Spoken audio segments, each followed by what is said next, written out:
Okay, well, today I'm going to talk a little bit about the advice of receipt service that and how it was used in Peru. And this is a fairly short topic because there just isn't a lot of material available. So this is probably what I have is probably uh, the largest collection of this material I think that exists. But we will see. So first of all, I'd just like to start out with just a short recap, a short explanation of registered mail in Peru. So this is a typical registered letter from Juan Cavalica de Lima in July of 1880. You can see it was sent to Pedro J. Bravo, who was the director of the periodico El Nacional. And I'm going to flip it over, and you can see on the, it was upside down on the previous slide. It was arrived in Lima in August 3rd of 1880. It was sent by Nicona Brena, and it contains 12 soles in bills. And it's signed by the sender, Nicona Brena, and it's also signed by Florencio Palomino, who was the administrator of the Juan Cavalica post office. And then on the other side is a signature of the recipient, Pedro Bravo, and it says he received the 12 soles. And these signed envelopes were returned to the originating post office, where they were to be kept for 1 year and then destroyed.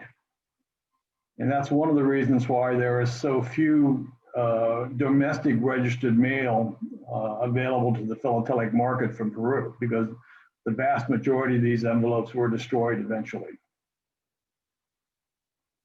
Now, advice of payment. The Paris UPU Convention of June 1878 required all UPU members to offer AR service on registered mail for a maximum fee of 25 centimes. The AR form was to be prepared by the originating post office and mailed separately from the registered cover. Sometimes they were sent in the next mail. And this requirement was effective on April 1st, 1879. And any form from this period is extremely rare. Peru joined the UPU a couple months later on June 15th, 1879. So most of the best source for information on this subject is a book called AR Avis de Reception by David Handelman. It was published about 18 years ago by the Postal History Society of Canada, and he is probably the world's best authority on this subject. So this is an early AR form from Peru. It's dated November 20th, 1880, which was just a year and a few months after Peru joined UPU. It has an AR number of 214, which means it was the 214th form issued in Lima that year. It also has it was a certification number or registration number of 732, and it was sent by a guy named Asher. And I think this Asher was Paul Asher, who was a prominent philatelist in Peru during the time. It was sent to Paul Cressall, it looks like, in Demerara, which is British Guiana today. And the bottom half of the form is the receipt, which was supposed to be signed by the recipient and returned to the sender. It's not been signed, so we're not really sure exactly what this represents. Could have been some sort of receipt that was given to Asher when he mailed the registered letter. It could be the form was returned to Asher because the letter was never delivered, and so there was no recipient to sign for it. Could be that the recipient just kept the form and didn't return it. Or Asher just kept this, had this form filled out so he could add it to his collection. We're just not really sure. But here is another, this is the same form. This form was sent, this letter was sent in April of 1889 from Trujillo. Once again, you can see it's the advice de reception is number 23 from Trujillo and certification or registration number 118. It was sent to the R.A. Matthews Company in London. And this time, this form is actually attached to the envelope. Not sent separately, but actually glued onto the envelope. And you can see that the postage was 10 centavos, UPU postage, 10 centavos registration, 1 centavo Panama Transit, and the AR fee itself, the 5 centavo fee was, or 25 centimes in this case, was paid on the form.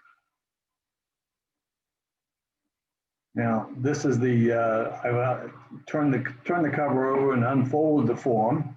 And once again, you can see that the receipt was never signed. It's still attached to the letter.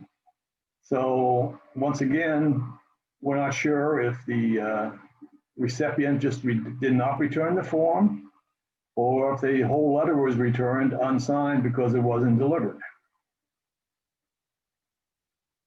But I have another form. This was sent a few months later. This one was from Puno to London to the same company, R.A. Matthews and Company. This one was also glued to the letter. The recipient did not sign it.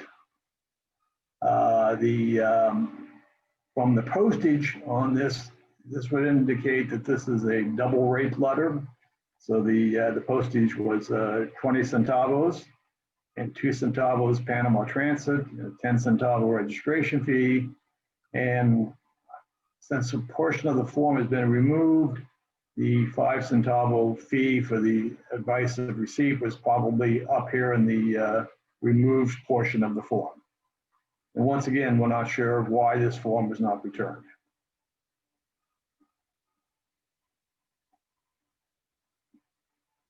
This is an envelope that Peru used to return forms. So if they received a form from another country, they would, the recipient would sign it, they'd stick it back in this envelope, and they would return the form to the originating post office. In this case, it was sent from Caio on April 8th, 1889 to San Remo, Italy. It was received in San Remo on May 12th of 1889. At the top of the envelope, it says registration number 55. And I believe this refers to the registration number from San Remo, Italy, because in 1889, Caio dispatched 2,500 registered letters, and certainly by May or April, they would have been beyond number 55. So once again, this is the only return envelope that I've ever seen. In fact, the previous forms are the only forms I've ever seen. But there also appears that sometimes the AR fee was actually paid on the cover. So what we have here is a late 1880s letter from Lima to New York. Once again, the postage was 10 centavos, the Panama Transit fee was 1, registration was 10, and then there's another 5 centavo stamp on here, which I think was the payment for the AR fee. There's no form attached. And here's another one, same thing, except this is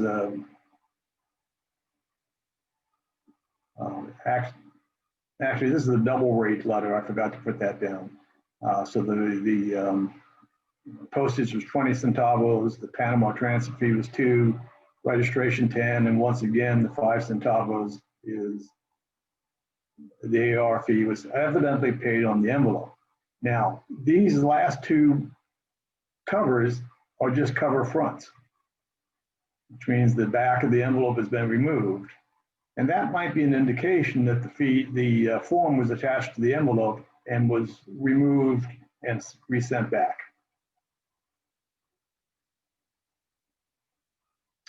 Now, in 1892, the UPU had a change of regulations. It's called the Treaty of Vienna. This change was effective on July 1st of 1892.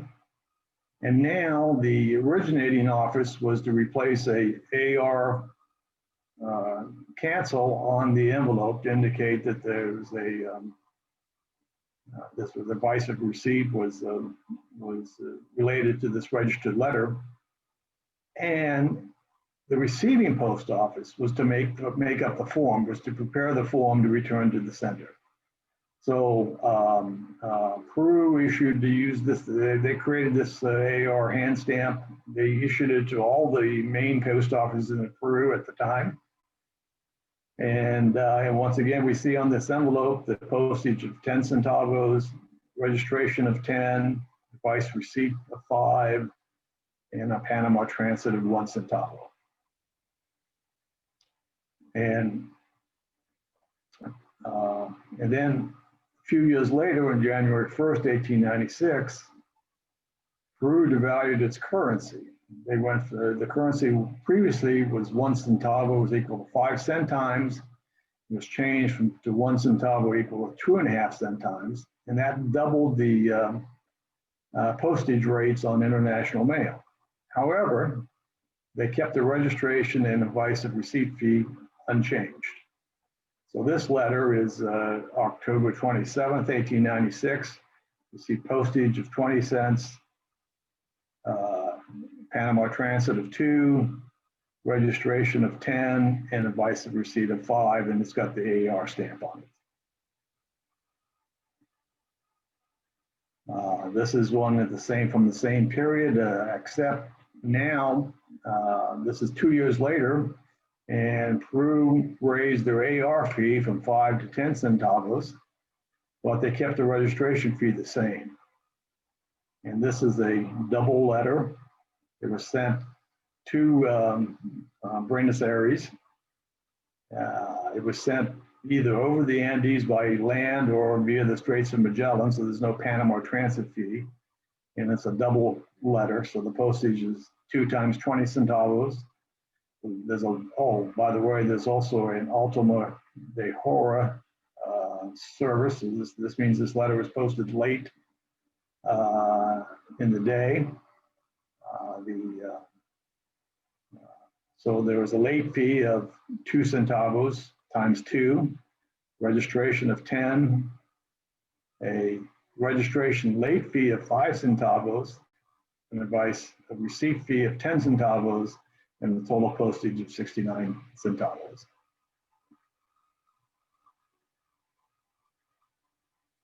And this is another one to the same addressee in Buenos Aires, except this is a printed matter wrapper. It looks like there was additional 15 centavos of postage that was actually affixed to the contents, what was ever inside the newspaper that was inside this wrapper, because we have a postage of printed matter rate of 2 centavos, which was correct, and probably a registration of 10 and the advice of receipt of 10, but this is only a 5 centavo wrapper. And the AR stamp is on it, of course. Then in 1899, there was another UPU convention, called the Treaty of Washington. It was effective January 1st, 1899, and it reversed the Treaty of Vienna. So the operating post office was again to prepare the AR form, and the fee could either be paid on the envelope or paid on the form. So this one is a letter in February of 1904 from Lima to Connecticut. The postage is 20 centavos. The transit fee is, Panama Transit is 2 centavos. Then we have a registration of 10 and a advice of receipt of 10. And this is the new form that was used after that. It looks like the date on this form is July 31st, 1900. It was prepared in Lima for a letter going to La Paz in Bolivia. And once again, the receipt was not signed, so we don't really know. Once again, we have no idea why this was not signed. But it's the only form from this period that I've ever seen too.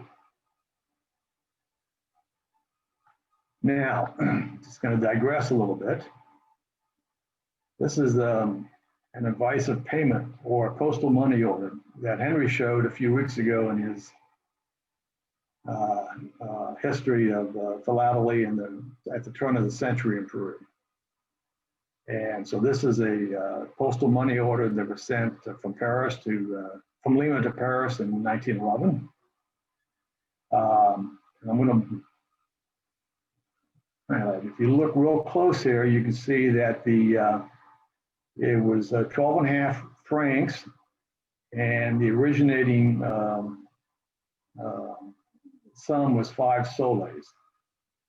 The country of origin was 5 soles. The country of destination country was 12.5, which is exactly 2.5 times the conversion from francs, from centavos to francs. And so the question is, what is this stamp? There's a 10 centavo stamp in the corner. What does that stamp represent? And there's 2 possibilities. One, the postal fee, postal money order fee was 2% of the value. So if this was 5 soles, 2% of that would be 10 centavos. The other explanation is that you could also get a advice of payment, so that you know that your postal money order went to the recipient. So this could be payment. This could be payment for the return of the receipt. I'm going to flip it over to the back, and you can see it was received in France in March of 1911. Well, once again, it was not signed by the recipient. Well, we're not sure if if this postal money order was actually cashed, or if the form was returned to the sender.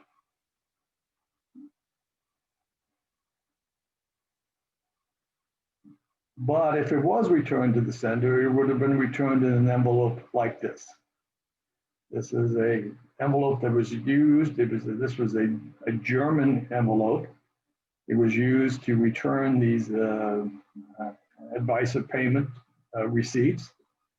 You can see it was sent by the Office of Encomiendas and Giros Postales in Lima, or excuse my pronunciation, but in parcels and postal money orders in 1901, and it was sent back to Berlin, Germany. This is actually, even according to David Handelman, this is even more rare than the advice of receipt forms.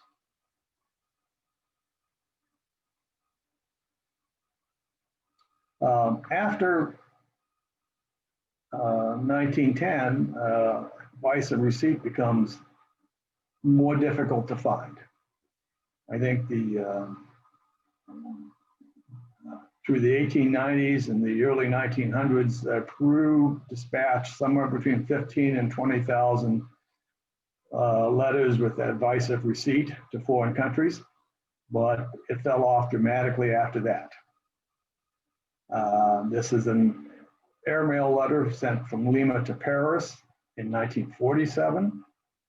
I think it's missing a stamp here to the right of the 5 Soles stamp. And there is a 2 centavo stamp on the reverse. So I'm assuming there was an 8 centavo stamp there. And the postage would have been the UPU postage of 20 centavos at the time. an airmail surcharge of for a letter between 15 and 20 grams of 4.7 soles, an AR fee of 20 centavos, or total postage of 5.1 soles.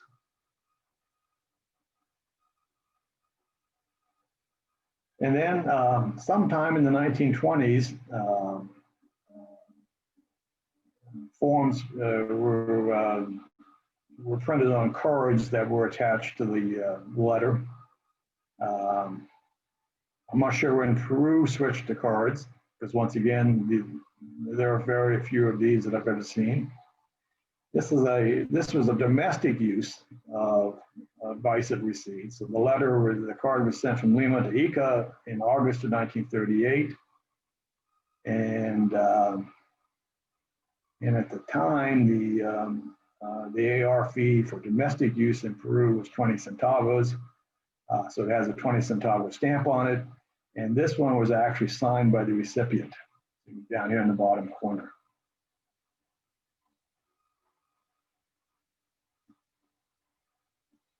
And this one's another one from 1950. Once again, the AR fee was still 20 centavos. And this one was also signed by the recipient. It's a letter from Lima to Nazca. Oh.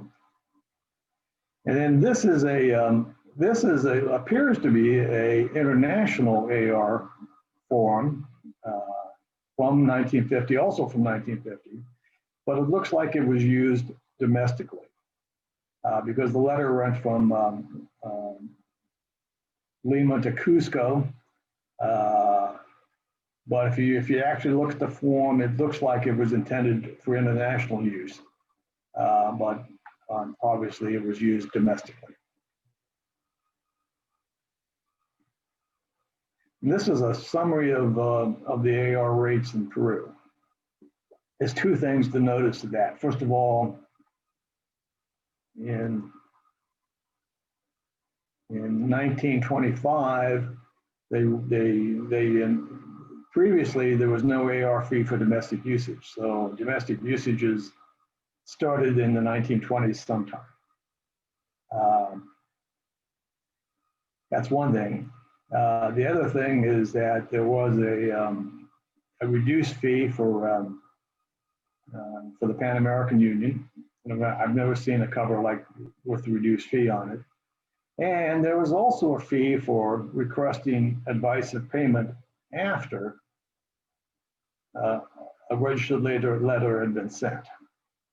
So evidently at some point in time, you could have sent a follow-up letter saying, I'd like to know if my registered letter was received, and the fee was a little higher. It was in 1925, the fee went from 20 centavos to 40 centavos.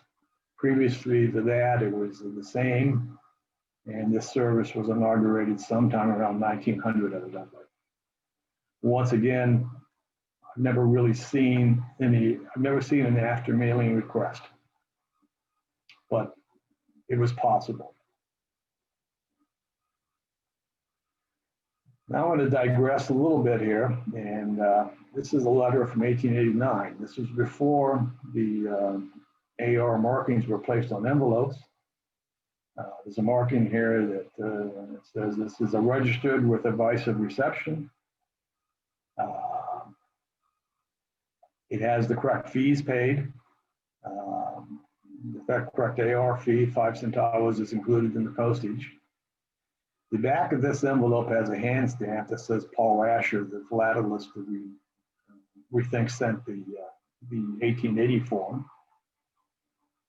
And this is another example. This one certainly, this was at 1890 after the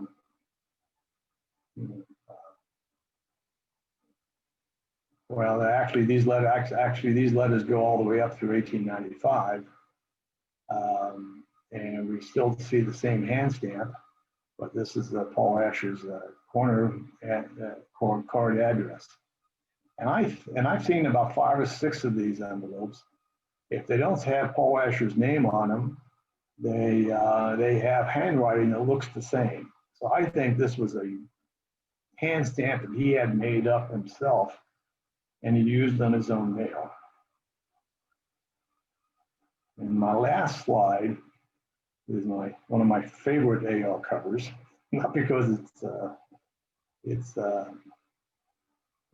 anything special, except that if you look here in the sender's cache, it's the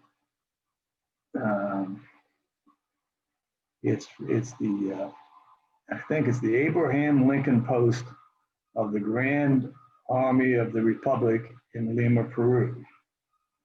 And this envelope was sent in 1896, I believe, and 1898.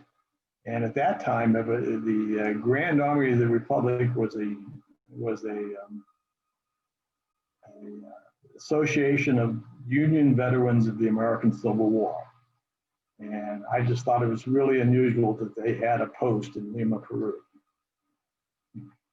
This was 33 years after the end of the war. And that really includes my very short presentation.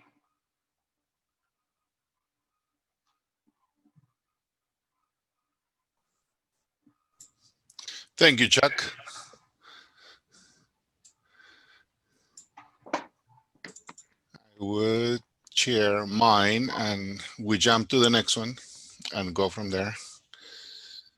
So, La mía va a ser en español con el opósito de la traducción abajo. A ver, entiendo que la traducción de PowerPoint de español a inglés es más precisa que de inglés a español. Ustedes también me dirán eso. Vamos a compartir la pantalla.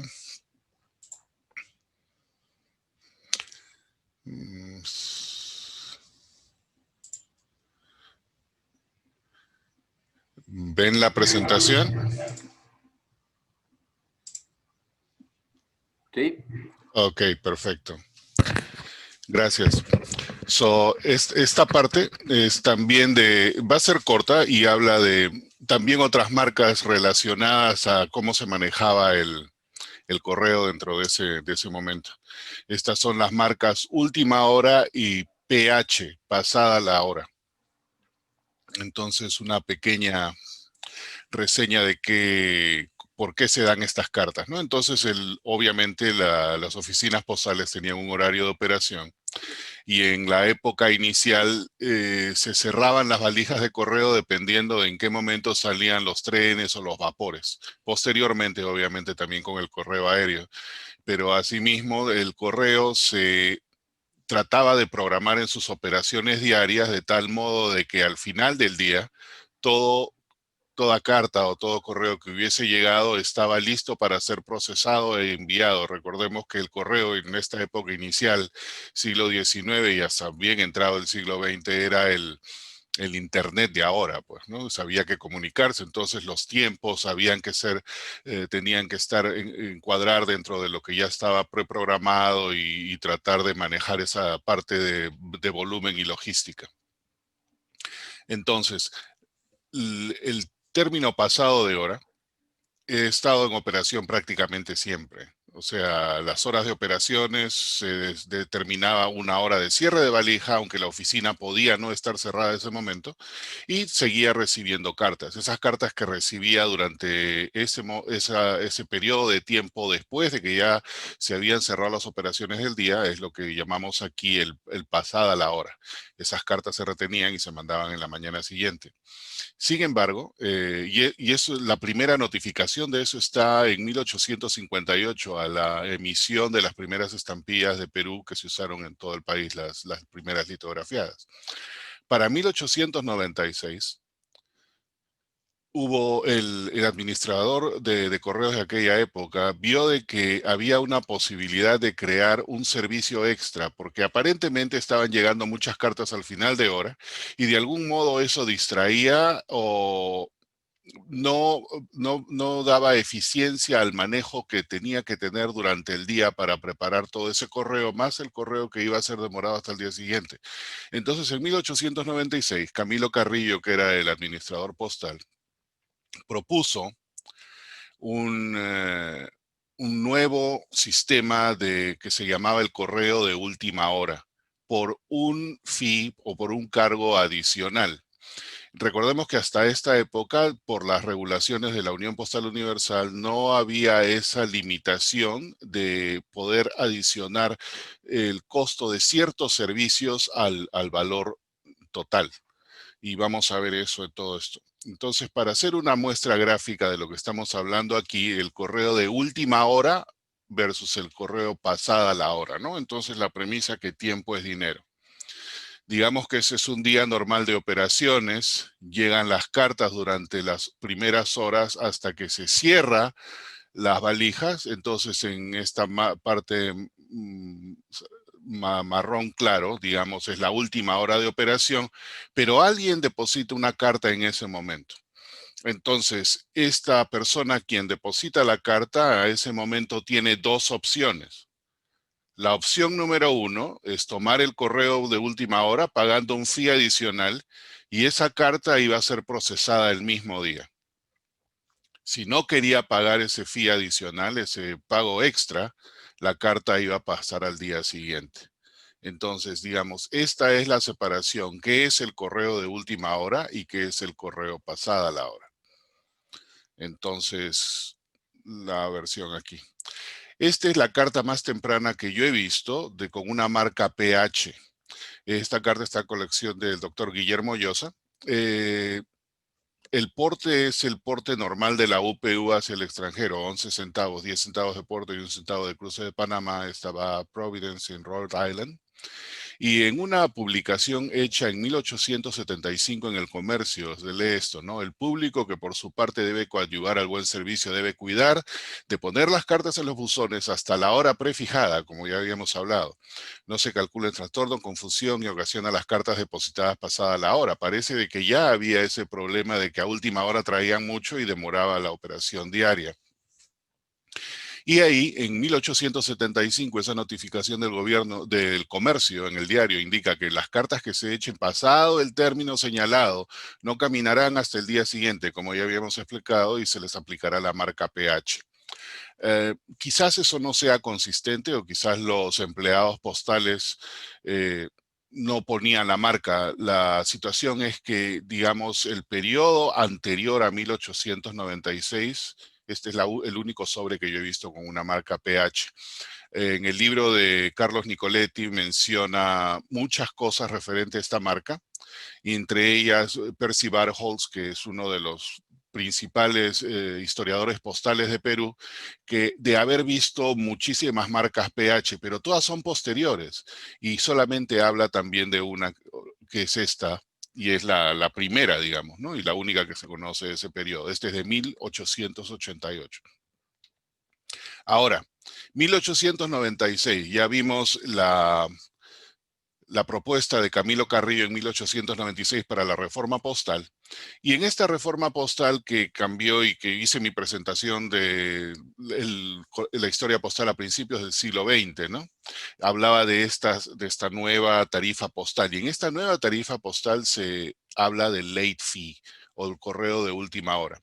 Y si ustedes lo ven bien, tanto la parte del correo doméstico como la parte de internacional tienen el mismo valor, costaban exactamente lo mismo.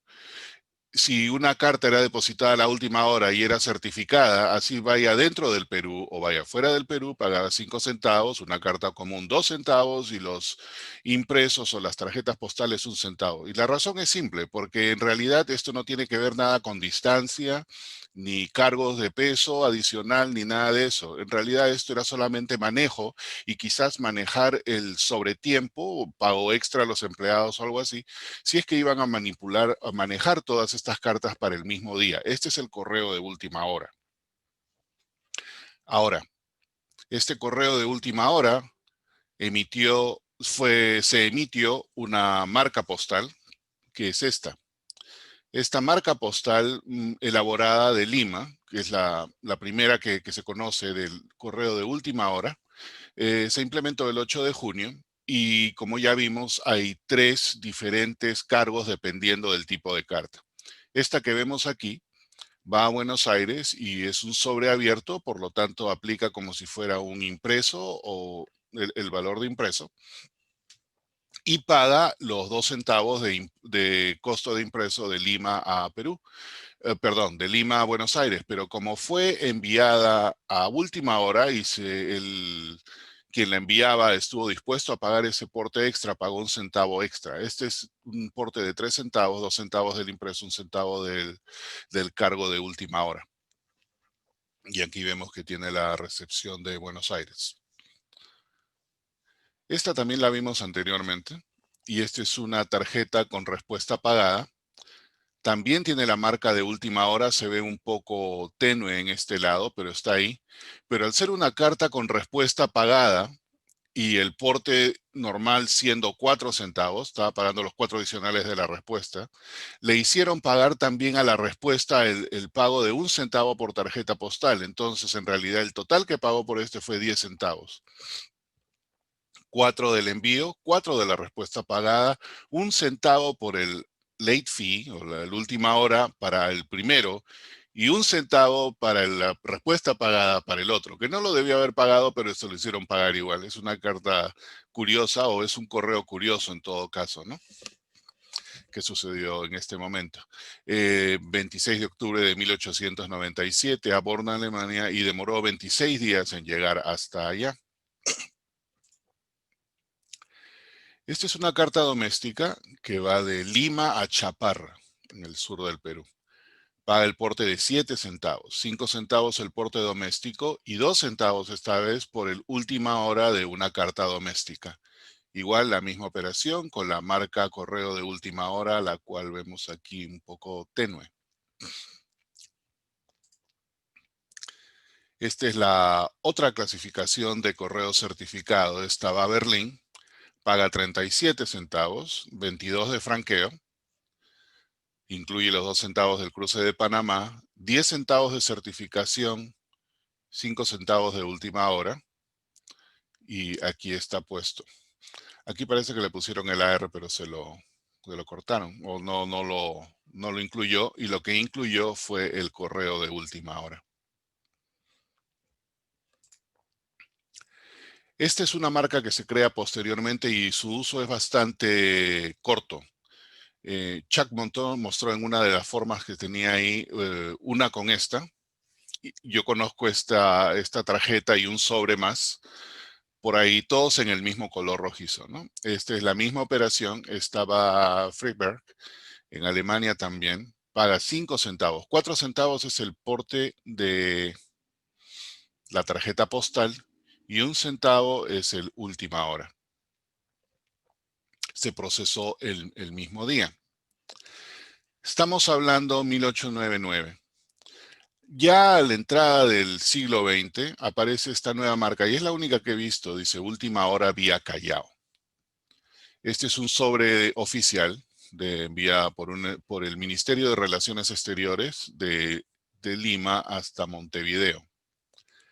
Paga 20 centavos de porte, que era el porte correcto porque viajaba vía Magallanes, no iba a pasar por Panamá, no tenía que pagar los 2 centavos adicionales.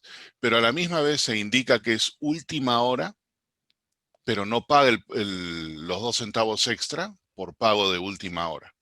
Entonces, más o menos para esta época se ve cierta inconsistencia referente al pago extra del última hora o no. Entiendo de que hubo un congreso postal y esa parte todavía la tengo que expander para tener exactamente la información en la cual ya se empieza a hablar de que los cargos extras no deberían ser incluidos dentro del porte.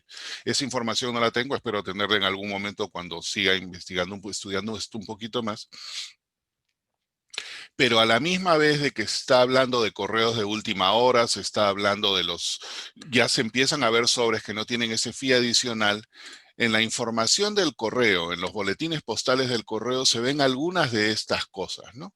Y esto habla de una responsabilidad administrativa. En el correo de Piura, el 24 de diciembre, Navidad, aparentemente los empleados se fueron temprano a su casa y descuidaron preparar la correspondencia que se tenía que despachar el día 25. Imagínense, acá trabajaban todos los días.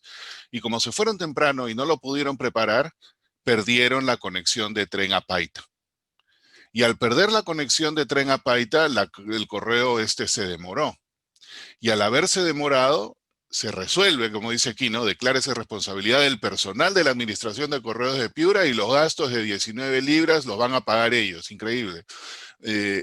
Esta responsabilidad administrativa indica ya una cosa, independientemente, creo yo, de la fecha, del día o de lo que fuera, realmente esta parte de identificar el procesamiento de las cartas o durante el día o hacia el próximo día era muy bien estipulado. Entonces tenemos esta responsabilidad administrativa y este es de 1916, pero en 1916 también se da el nuevo reglamento postal. Y este reglamento postal habla ya de ciertos tiempos, ¿no? Entonces, si lo quieren ver completo, aquí tienen el link y como ya saben, el PDF va a estar en el video y de ahí lo van a poder sacar. Entonces, se hará conocer las horas no de atención al público. Entonces el artículo 141 dice, cada oficina principal señalará al público las horas últimas para recibir las diversas clases de correspondencia. Entonces había, digamos, cierta variación de indicar cuál era la última hora para indicar cuál era el pasado la hora. Y asimismo habla aquí que los certificados con valor declarado, que eso lo hablamos anteriormente con el cierre de seguridad y todo eso, serán admitidos hasta 4 horas antes. Entonces había una variabilidad en lo que podía ser pasada la hora o última hora.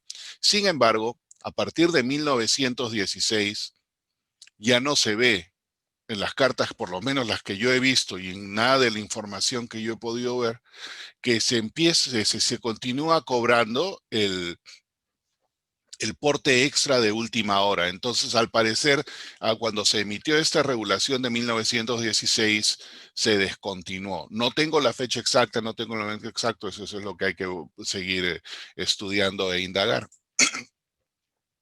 Pero, perdón, lo que sí hubo fue una propuesta de reducción de tarifas que no procedió. Esta propuesta habla de este caso en particular en esa propuesta, ¿no? Y dice, y hecho que en Lima, como en otras capitales, se pague voluntariamente y sin observación del público el doble porte de correspondencia para que sea depositada última hora en los buzones. Entonces, ya estaban hablando que se cobraba el doble, pero eso no está registrado en ningún lado y yo la verdad no he visto ninguna carta. Y si he visto alguna carta que sea última hora, quizás sea una carta que aparentemente es porte doble, pero no está marcada por ningún lado. Pero se deja ya entender que es esto, que a la última hora a veces se les hacía pagar el doble. Ok. Esta propuesta continúa y al final la propuesta dice que esta no es la oportunidad para reducir la tarifa vigente para el servicio interno de la República. Perfecto, las tarifas no se redujeron, no se habla de eliminación ni nada, pero de algún modo se menciona de que se cobraba el doble por la última hora. Otra vez, si quieren ver el contenido completo de esto, de las tarifas postales y esta carta, aquí les dejo el link. Y a partir de este momento, a partir de 1916-1917, se emite este nuevo matasellos, digamos, que habla, este es Última Hora Lima. Sin embargo, esta carta está marcada como última hora, pero paga el porte normal, 12 centavos, 10 centavos de porte, 2 centavos de cruce de Panamá, va de Lima a Nueva York, y por ningún lado indica de que se pagó extra. He visto otras tarjetas y cartas con el matasello esta última hora, ninguna de ellas paga extra. Entonces imagino que durante este periodo el última hora se dejó de usar. Ahora, lo que también habría que averiguar es, ¿este última hora indica que se procesa dentro del mismo día o se deja para el otro día? Por lo que he llegado a ver, yo me inclino a pensar de que esta última hora ya cambió su significado y a partir de este momento significa igual que pasada la hora. Y la razón de eso, y ahora lo vamos a ver, es vamos a empezar a ver las marcas PH, las marcas pasada la hora. A partir de este momento y un poco antes ya se ve el pasada la hora como algo, o como una marca, digamos, más frecuente que no se había visto antes, y anteriormente solamente he visto la que mostramos anteriormente de 1888 y esta. Este es de Iquitos. Esta es una carta que va de Iquitos a Bremen. No pasa por Panamá. Ya sabemos que las cartas que salían de la ciudad de Iquitos en la Amazonía peruana tomaban el Amazonas hasta el Atlántico y vía Lisboa conectaban con Europa. Esta es una carta triple, 30 centavos, Iquitos a Bremen. Le pusieron el PH y pasó obviamente por esta receptoría en Amazonas en el Brasil. Ahora, esto tiene bastante sentido de que Iquitos sea uno de los primeros que implementen la marca PH. ¿Por qué? Porque su única conexión al exterior era por los barcos, por las naves que viajaban por el río Amazonas. Entonces, estas no salían todo el tiempo, salían preprogramadas, ¿no? Con su hora.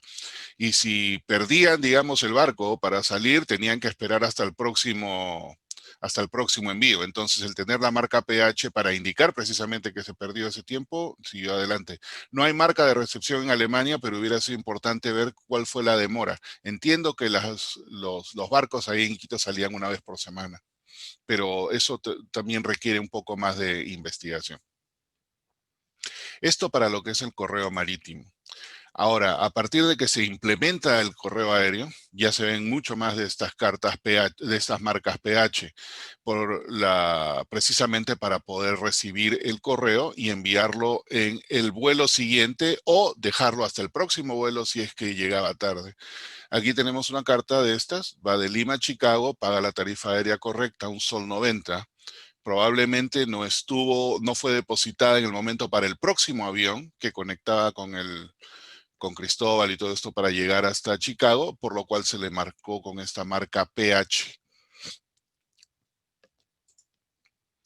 Aquí hay otra, esta también va por la otra ruta, por la ruta de conexión aérea del Atlántico, va a Suecia, la tarifa correcta de $1.85, va vía Chile, que conectaba luego con Buenos Aires y continuaba por ahí, y ahí la misma situación, la marca PH. Probablemente se depositó nuevamente dentro de la última hora de operación. Este es otro diferente y hasta este momento todos los que hemos visto, la gran mayoría son o de Lima o de Callao. De otros lugares son un poco más difíciles de encontrar. Este es de Piura. Esta va de Piura, Inglaterra, paga la tarifa simple en el 35, de $1.05, era solamente aéreo hasta Estados Unidos, de ahí cruzaba por barco. Y también tiene esta marca PH de Piura. Uno más adicional, acá la fecha me equivoqué, es 39. A Indiana, tarifa correcta, probablemente perdió el avión, otra vez la marca PH. Otro, a Inglaterra, tarifa correcta, 1.70, no paga nada adicional por la vía de Estados Unidos a Inglaterra, marca PH. Este es uno diferente del Callao, no es PH, pero le puso pasado de hora, misma operación. Este va por vía marítima por el puerto que tenemos aquí. Quizás perdió el barco. Entonces, al perder el barco, está teniendo tiene la necesidad de tener el indicativo de que está pasado de hora. Otra marca PH de Lima, aquí un poco diferente, ya está enmarcada en este círculo. Va de Lima a París, tarifa correcta, aérea hacia Francia. Probablemente se procesó para el vuelo siguiente, por lo cual lleva la tarifa de PH. Esta sí, si mal no recuerdo, por la conexión de Air France. Misma situación, estaba Bélgica, está con la conexión a través de Estados Unidos por Miami y Washington, D.C., de ahí agarraba la conexión a Europa. Un porte bastante interesante, bastante alto con estas estampillas sobrecargadas del Congreso de Turismo. Paga 20 soles con 15 centavos y también lleva la marca PH por el servicio aéreo noratlántico. Misma situación. Por si acaso, estos pH que he mostrado todos son algo diferentes, no son el mismo, o es un poco más grande. Aparentemente son la misma, digamos, silueta, pero los tamaños y la marca en sí es distinta. Este es otro pH de Callao, a Inglaterra. De acuerdo a este decreto ley de 1931, la Compañía Peruana de Vapores estaba exenta del pago de porte, pero el pago de porte básico, porque la parte aérea la tenía que pagar igual. Entonces aquí paga el 1,55 sol, que era la sobretasa aérea. Igual llegó última hora. El pago del porte normal, el franqueo normal, estaba pagado exento, de acuerdo a este decreto, y viaja también por la vía del Noratlántico. Aquí otro sobre también de porte alto, 10 soles con 85 centavos Estados Unidos, va a Pittsburgh y tiene una marca PH en este círculo, es un poco más grande de la que vimos anteriormente. Otra marca PH, un poco diferente, ya estamos hablando del año 53, y esta es toda la parte de que se usaba mucho el correo aéreo, por eso dentro de este periodo es que las marcas PH, digamos, son más comunes de ver. No se ven siempre, yo diría de que son escasas de encontrar, se encuentran, pero no se encuentran todos los días, y aquí hay una de estas, ¿no? Y finalmente tenemos este es un sobre filatélico, obviamente, pero dentro de su parte filatélica, que es el porteo y lo vamos a ignorar, igual lo depositaron como primer día, pero lo depositaron tarde, así que le cayó su pH. Este pH dudo que haya sido filatélicamente aplicado, pero por haber sido depositada en esa última hora y al mandarlo al día siguiente quedó así. La tarifa de 6.90 no corresponde a la tarifa correcta en ese momento, pero bueno, está con todo eso. Según Percy Bartholds, él tuvo un inventario, unos 40 a 60 marcas PH. Hay muchas más de este tipo. Y otra vez, el periodo en el cual se ven con mucha mayor frecuencia es después de la introducción del correo aéreo. Anterior a eso son bastante raras. Y hasta la fecha, la primera que se ha visto es esa de 1888. Y ahí quedamos. Gracias.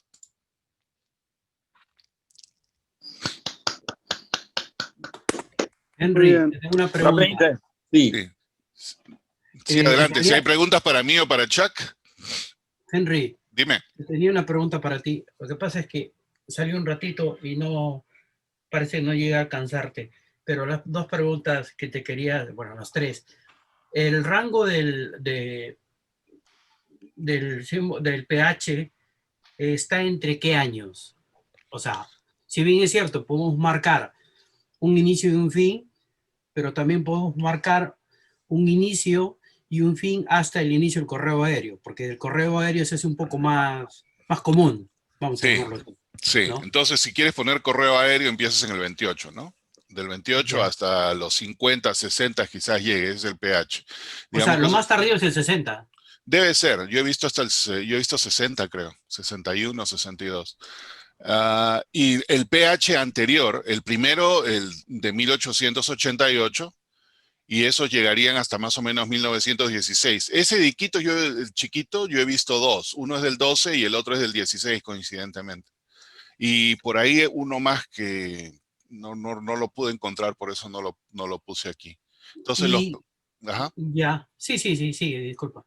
No, y entonces, digamos, el pH difícil de encontrar dentro de su relativa rareza, digamos, va a ser los primeros, ¿no? 1888, o puede ser inclusive 1875 hasta 1916, ese es un primer periodo bastante escaso.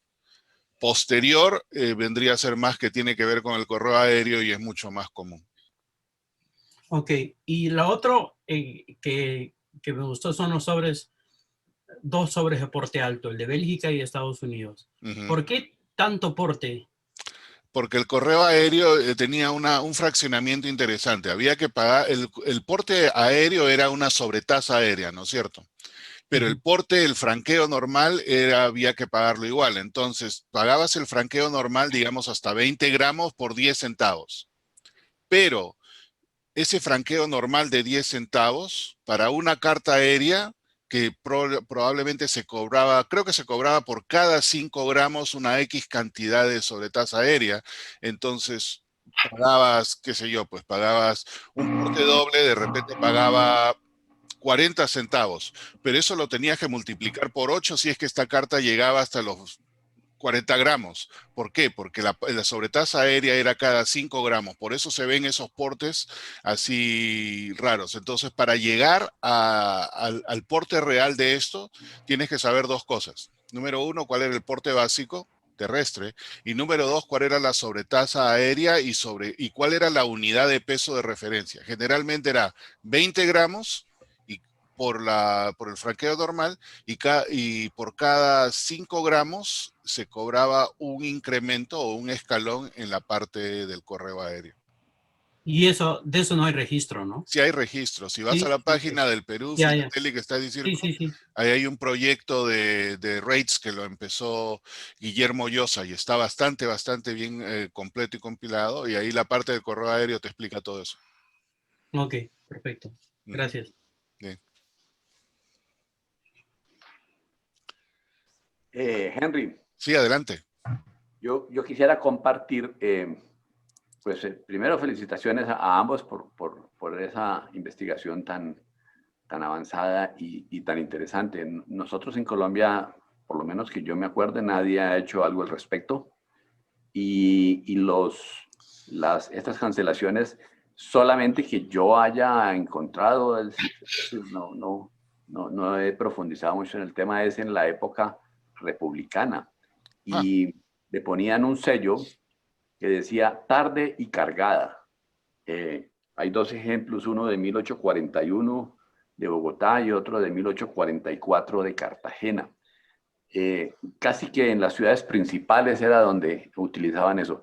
¿Cuánto era la tarifa por ese, digamos, late fee? Porque tarde, pues era porque llegaba, digamos, al cierre de las oficinas, y cargada significaba que la despachaban con la correspondencia que había llegado en el día. sí. Entonces, déjame que comparto un par de sobrecitos para que lo puedan apreciar. ¿Ahí se ve o Ah, no? fíjate tú, sí, qué interesante. Tarde y cargada. Cargada. Entonces, pero estos tres eran la tarifa de entre Cartagena y Bogotá, R$3. Y hay otra, un segundo, hay otra que es esta otra, que también es tarde y cargada. Esta es de Bogotá hacia Wow, la qué ciudad de simpático. Neiva. ¿Ya aprendió? Un solo lado. Inter- Primer paso. Una vez que cargue, Sí, ok. Esos son los únicos ejemplos que yo conozco, y es posible que esté equivocado, en Colombia de que se aplicaba algo a las cartas que llegaban tarde. Ahora, ¿pagaba algo? No lo sé.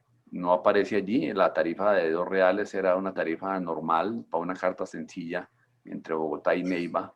Entonces no aparece indicación de que le hubieran multado con algo por haber llegado tarde.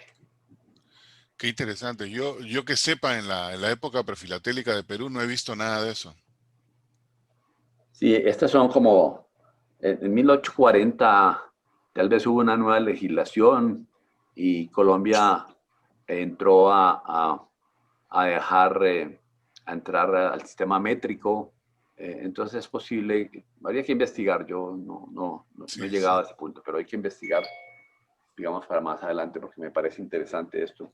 Sí, definitivamente. Y si los Todo, ponemos en perspectiva, sería una de las primeras, digamos, dentro de todo lo que se conoce esto, ¿no? sí, es muy interesante. No son muy comunes, pero como te digo, es básicamente como de las administraciones principales, no de los pueblos. Yo tengo muchísimas marcas prefilatélicas que he ido encontrando a lo largo de mis búsquedas, Sí. y son muy pocas las que tienen eso. Por lo menos en el último periodo estas fueron las que encontré, pero habría que profundizar algo más. Me parece interesante para ver un poco más a fondo cuál es el contexto en el que está esto. Así es. Gracias por compartir eso. ¿Alguien más por ahí? Yo, Henry, ahora quiero compartir una cosa para ver si conoces de esto. Sí, por favor. ¿Se ve ahí? Ahí viene. Ya, ahí lo veo. Mira, ve. Acá tienes recibida después de cerradas las valijas. Ya, eso no lo he visto nunca. Está simpático. Y ¿De qué año abajo, es? Ah? Eso parece que es de los 40. Sí, este es de, sí, los 40, espérate, ahorita te digo la fecha. En 1910, Ah, 10. Ok. enviada a Massachusetts en Estados Unidos. Ya, no, esa no la había visto. Está muy simpática. Y la de abajo dice última hora de 1934, pasada la hora. Pasada la hora. Y abajo tengo una aplicada en el recibo del certificado, Ya, sí, sí. acá en la parte de acá. Y es también muy raro encontrar dentro de un recibo de certificación. Sí, esos no se ven. Esos los botaban, pues, ¿no? Bueno. Está Eso simpática. es todo. Muéstrame nuevamente la primera, porque esa sí está interesante. Recibido después de la valija. ¿Y esa de dónde es? ¿De Lima? De Lima a, sí, Estados Unidos, a Massachusetts. Ok. Cuando puedas, envíame un scan de adelante y de atrás. Esto está muy simpático. Ya, ok, no hay problema. Es Listo. un del Ministerio de Fomento, creo, sí, Ministerio de Fomento. Ya. Ok, gracias. Está muy bueno. Ya. A ver cómo salgo esto. Ahí yo te puedo sacar de aquí. ¿Verdad? Pum. Listo. Mauricio. Hola, buenas. Mi pregunta es con relación a los acusos de recibo y pido disculpas de antemano porque mi computadora se trabó un momento, así que no sé si se tocó el tema o no. Voy a hacer la pregunta en inglés para Chuck. Chuck, regarding the accused de recibo, the acknowledgement of receipt, since my computer failed for a moment, I don't know if you mentioned this, but until what time were they used in Peru? And if they're still, and if that service is still available now, if a customer asks for it. Well, the service was started in 1879 when the UPU Treaty of Paris was put in effect. So Peru was obligated to start the service as soon as they joined the UPU. Mm-hmm. And as far as I know, it still exists because we see rate charts from the 1950s with that fee available. So at least up to the 1950s, it was available. I don't know if it exists today. Any letter after the 50s? I don't only know. ask because in my country, well, if one goes to the post office and asks for it, I'm going to show you right now here on the camera. For example, this is attached to a local letter, Yes. and then return. And there are actually 3 formats for international letters. You have to fill out this. Yeah, the pink one. Yeah. The pink ones, they had another one that was a little bit larger. Mm-hmm. And the most recent one was this one, which is it was larger, but only one-sided.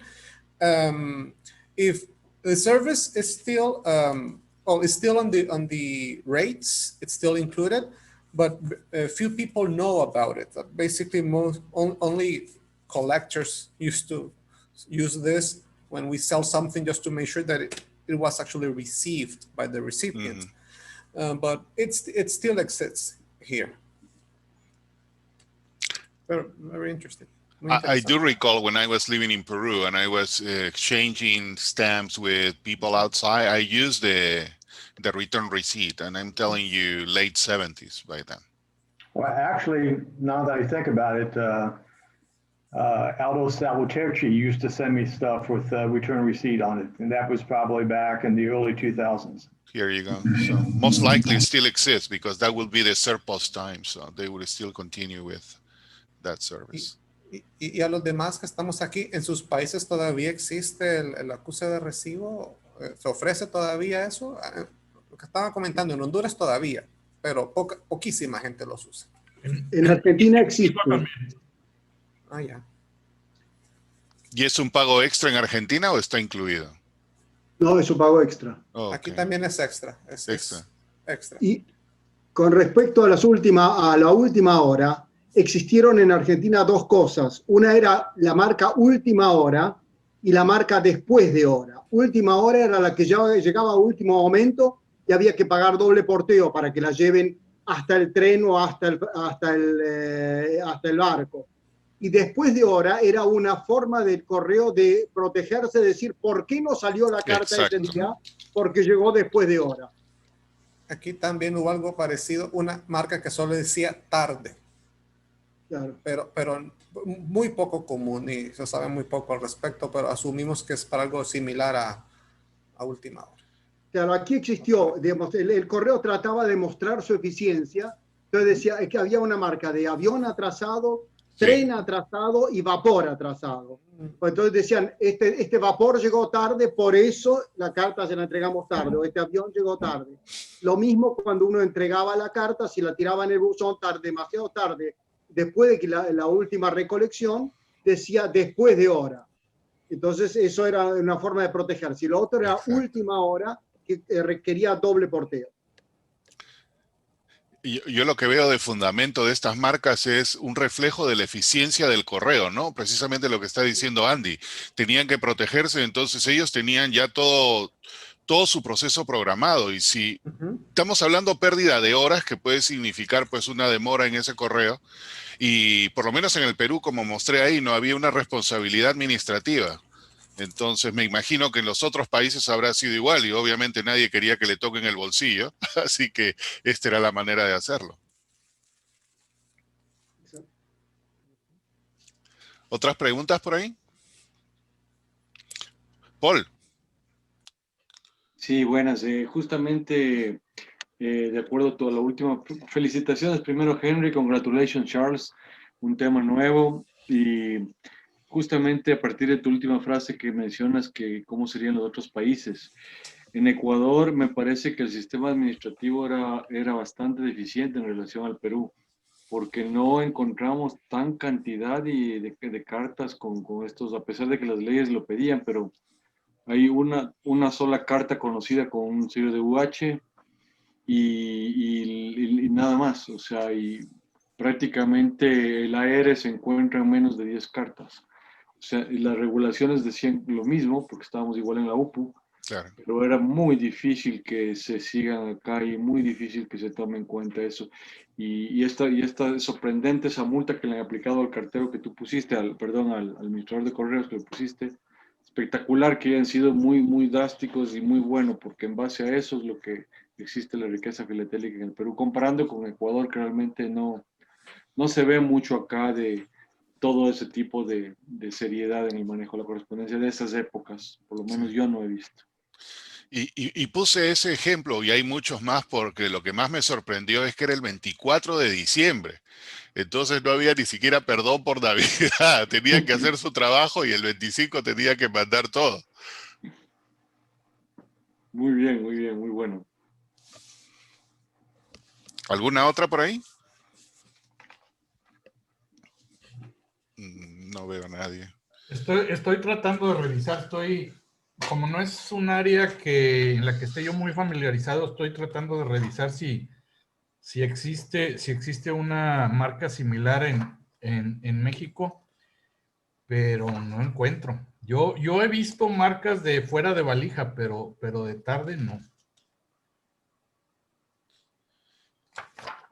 Y México, yo me imagino que en México debió haber habido algo similar por la geografía, la cantidad, todo este tipo de cosas, ¿no? Y todos los diferentes eventos que pasaron. Sí, pero mira, no te puedo hablar por siglo XX, pero en el siglo XIX, ahorita estoy checando aquí el catálogo y hay no reclamada, hay lista de correos, hay las de acuse de recibo aquí están, pero Ahí están. esas son Claro. pero de tarde no. Ya ves que aquí en México el tarde, llegó tarde, ¿cuál es el problema? Espérate tantito. O sea, lo hicieran ahora, Jaime, poner tarde en México. Todas. Ahorita. De repente hay una marca que dice espérate tantito, esa sí sería lo En México debe haber una marca que llegó muy temprano. Llegaste muy temprano, güey. Vuelve al mediodía. Esa sería simpática, de ver. Sí, no encontré nada. Ok, no, gracias por chequear de todas maneras. ¿Algo final por ahí? Ok, listo. Bueno, con eso, Chuck, thank you very much. I know this is being very well accepted and very, very informative. Ok, listo. Y el día de mañana...